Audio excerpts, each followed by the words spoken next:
இது தந்தையின் தாலாட்டு. பூமியே புதிதானதே இவள் மழலையின் மொழி கேட்டு. ஓ தாயாக தந்தை மாறும் புது காவியம்.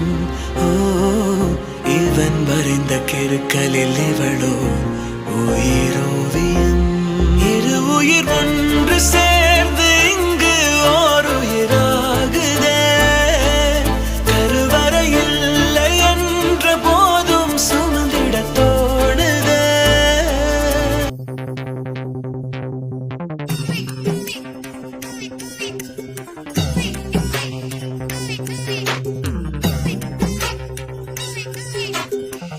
பாப்பா நான் இருக்கேன்பா, மதுராவும் இருப்பேன்பா.